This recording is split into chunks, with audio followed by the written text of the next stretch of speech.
Hukuman mati. Pada prinsipnya, ya sebenarnya kalau bisa kita tidak hukuman mati. Karena hukuman mati itu final. Padahal mungkin saja kita yakin 99,9% dia bersalah. Mungkin ada satu masalah yang ternyata dia korban atau dia di frame atau dia itu loh. Kalau hukum mati final, kita nggak bisa hidupkan dia kembali, ya kan? Sehingga pada prinsipnya ya banyak pelaksana hukum mati kan diulur, ya kan, bahkan ujungnya juga tidak dilaksanakan sebenarnya kan. Itu kita lakukan jurisprudensi pemimpin-pemimpin kita sebelum, ya kan. Bung Karno tidak melaksanakan, berapa orang yang dihukum mati, Pak Harto tidak laksanakan, berapa orang dan seterusnya. Dan saya pada prinsipnya juga kalau bisa kita cari efek jera yang tegas, tapi mungkin tidak sampai hukuman mati. Tapi ini tentunya nanti konsensus para pimpinan politik dan para pakar-pakar hukum. Itu dia, hukuman yang tegas tapi tidak sampai hukuman mati, tapi ini juga masih terbuka, masih dalam proses pengujian begitu ibaratnya ya, masih dalam proses pertimbangan oleh Presiden Prabowo. Tapi saya ingin ke Pak Sugiat terlebih dahulu. Pak Sugiat, tadi menjawab pertanyaan dari Prof. Suparji dan juga Mas Widi begitu ya. Ini memang hukuman mati tidak pernah teruji, tidak pernah ada datanya ya karena memang tidak diimplementasikan. Bahkan kita melihat kasus terakhir deh, kasus yang sedang diproses saat ini, bagaimana hakim kemudian justru menerima gratifikasi dalam kasus-kasus korupsi. Mereka yang melek hukum justru memanfaatkan celah itu, Pak Sugiat. Bagaimana melihat hal ini? Walaupun dieksekusi juga tidak ada jaminan bahwa tindak pidana korupsi akan turun, Mbak. Nah, memang di beberapa negara, kan ini kan bukan hanya Indonesia yang sudah menerapkan undang-undang terkait dengan hukuman mati. Ada banyak negara yang juga sudah melaksanakan itu. Tapi memang kalau kita lihat kaji misalnya beberapa negara tersebut, dari sekian banyak yang ada, mungkin hanya Cina yang berhasil katakanlah dengan melakukan putusan hukuman mati itu bisa menekan tindak pidana korupsi. Tapi itu kan juga belum tentu juga bahwa variabel yang mempengaruhi itu adalah terkait dengan hukuman mati. Bisa saja bahwa memang di Cina sistemnya memang sudah sangat berjalan bahwa tindak pidana korupsi itu bisa turun. Itu yang pertama. Yang kedua, saya pikir ada banyak skema yang bisa dilakukan selain hukuman mati. Misalnya tadi sudah disampaikan, itu juga menjadi semangat Bapak Prabowo Subianto jauh-jauh hari mengatakan bagaimana para tindak pidana korupsi ini bisa hartanya dikembalikan ke negara dan itu dimanfaatkan sebesar-besarnya untuk kemaslahatan rakyat. Itu yang pertama. Kita nggak kepingin misalnya kita kecurian, kita hanya fokus pada si pencurinya, tapi kita juga lupa bagaimana agar harta yang dicuri itu bisa kembali ke kita. Itu satu hal. Yang kedua, saya pikir korupsi ini kan juga ada sebuah tindakan kejahatan yang variabelnya sangat besar. Mungkin bisa dikatakan bahwa korupsi ini adalah kejahatan sistemik, Mbak. Banyak sekali faktor yang mempengaruhi, katakanlah kenapa tindak pidana korupsi ini semakin tinggi.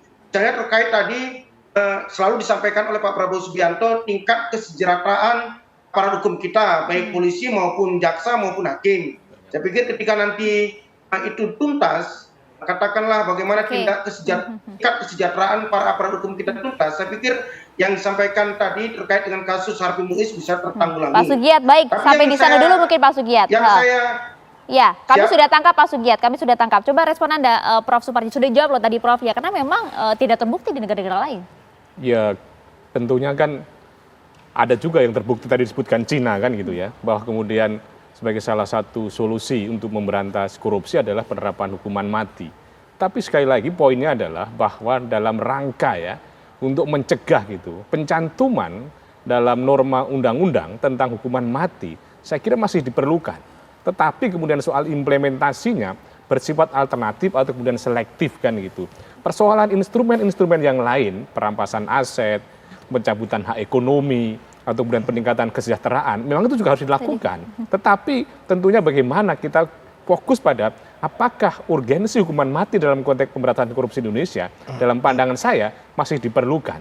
Dan kalau untuk perbaikan kesejahteraan aparat, saya kira juga bukan jaminan untuk kemudian bisa memberantas korupsi. Itu bukan faktor? Bukan faktor, apalagi misalnya ya mohon maaf saja, kan belum lama ini kan gaji hakim juga dinaikkan. Yang kemudian setelah ada demo lama waktu itu, ternyata beberapa orang ditangkap karena gratifikasi. Jadi kalau kita bicara soal kesejahteraan, bahwa kita ini tidak pernah merasa cukup kan gitu loh. Tinggal bagaimana ketegasan aparat melalui instrumen undang-undang untuk kemudian bisa mencegah, bisa memberantas korupsi di Indonesia. Ketegasan aparat dalam melaksanakan instrumen hukum negara. Pak Sugiat, silakan respon Anda.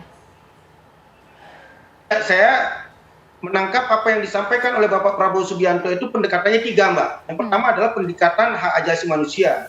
Bahwa hak hidup itu adalah hak paling dasar dari seorang manusia. Tidak boleh institusi negara dengan alasan apapun, apalagi tadi disampaikan oleh Bapak Prabowo Subianto, bisa saja salah vonis misalnya, mengambil nyawa seseorang yang itu mungkin sudah bersifat final terkait dengan kehidupan dia.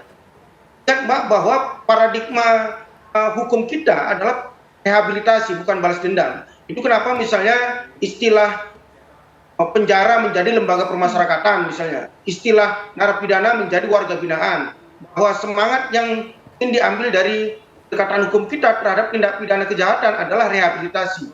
Juga misalnya kenapa KUHP terbaru kita yang akan efektif tahun 2026 mengatakan bahwa misalnya pakai narkoba yang juga dipastikan bukan bandar itu hanya wajib rehab, tidak dipenjara misalnya.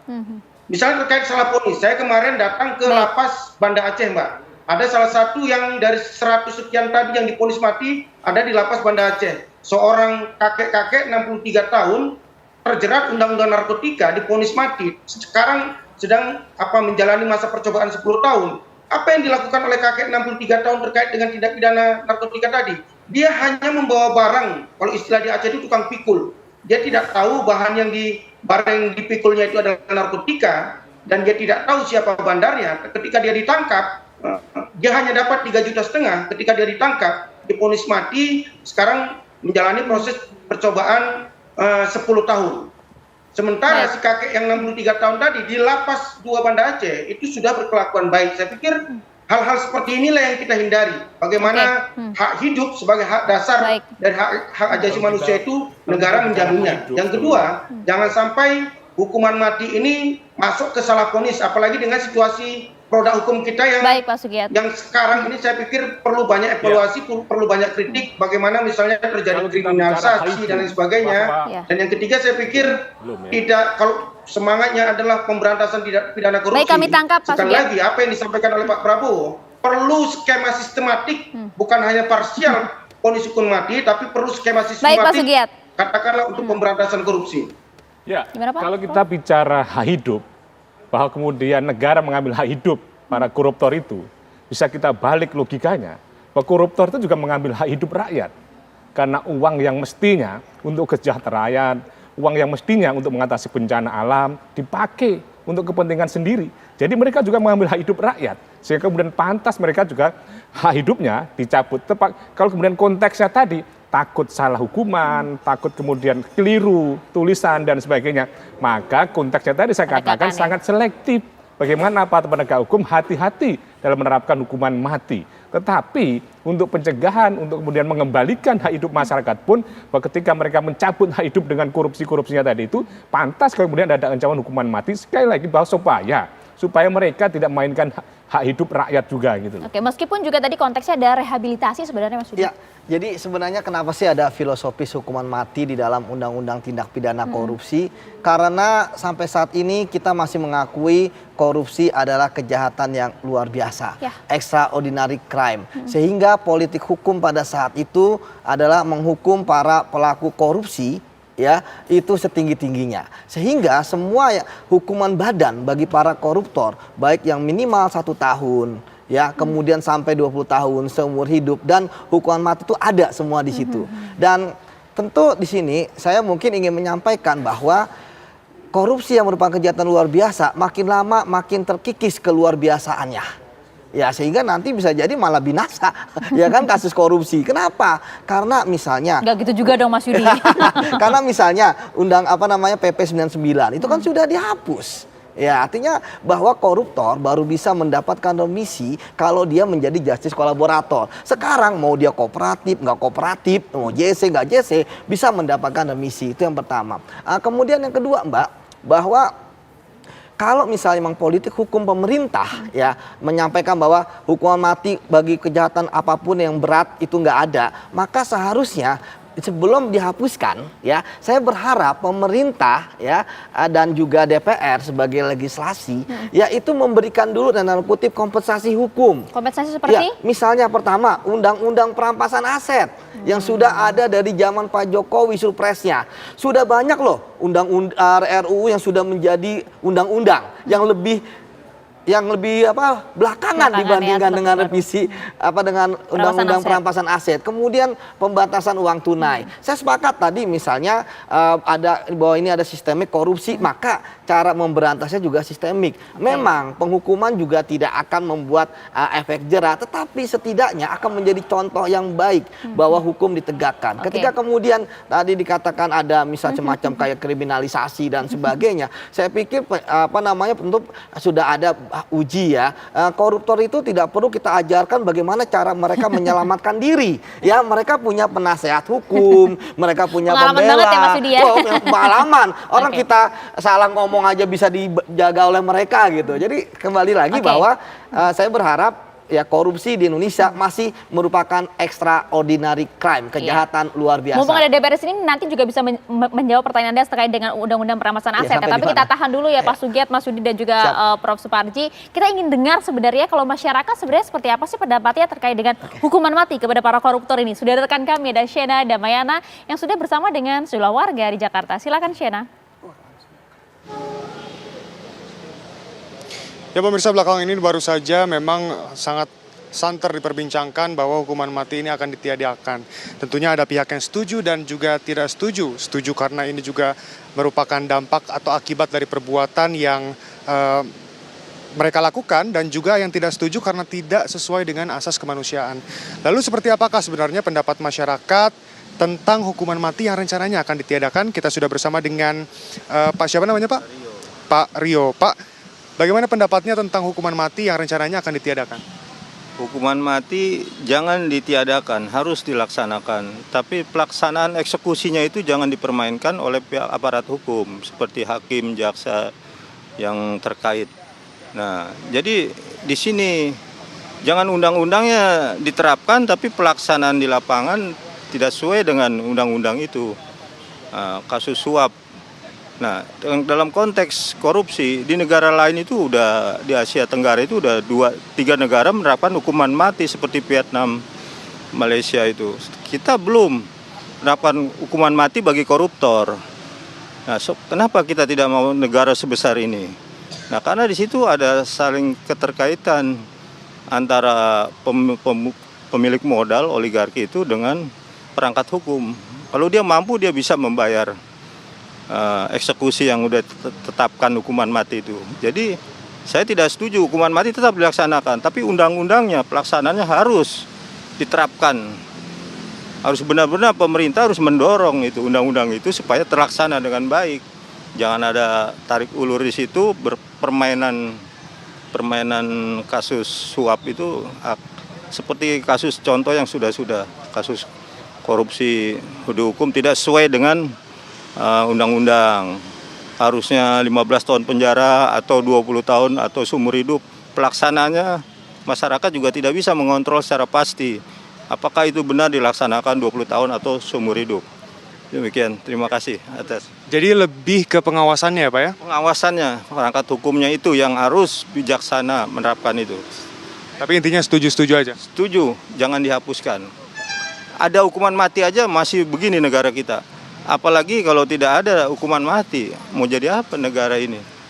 Koruptor makin banyak dan perbuatan ekstrim itu lebih banyak lagi, udah nggak bisa terkontrol.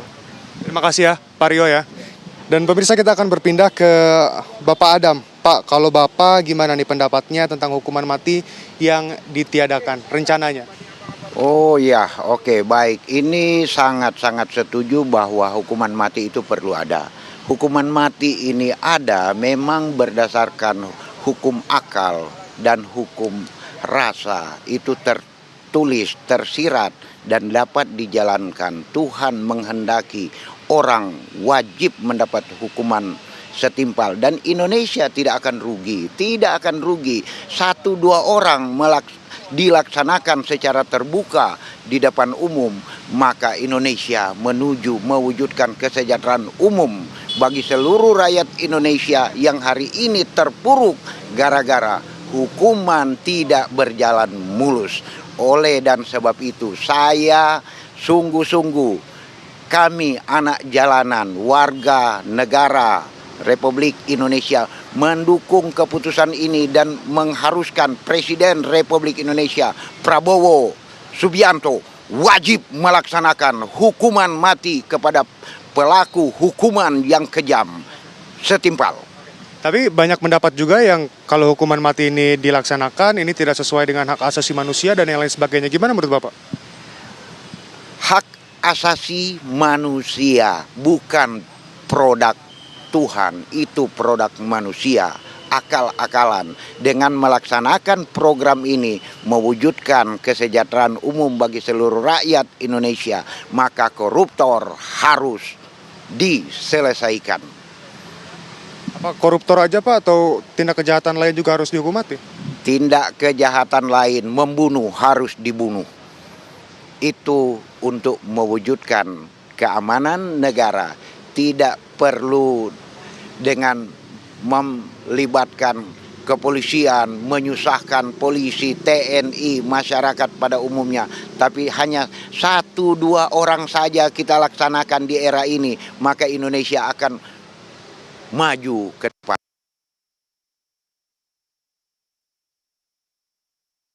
Lihat ya bagaimana kemudian rekan kami Syeda Damaya lagi nongkrong di mana tuh ya ketemu Pak Arifo sama Pak Adam yang luar biasa narasinya itu tadi pendapat warga ya. Sekali lagi itu tanpa settingan, kita temui langsung secara live, kita tanya itu adalah pendapat dari Pak Ringo dan juga Adam menyatakan bahwa masyarakat memang nggak bisa mengontrol. Jadi bagaimana kemudian aparat hukum yang harus melaksanakannya dengan bijaksana, harapannya sih paling tidak jika itu dilaksanakan dengan maksimal gitu ya. Paling tidak ini bisa menjadi efek jera bagi para pelaku tindakan kejahatan yang luar biasa atau extraordinary crime. Pak Sugiat, ini suara masyarakat ya. Nanti kita minta responnya. Sesaat lagi kami akan kembali untuk Anda.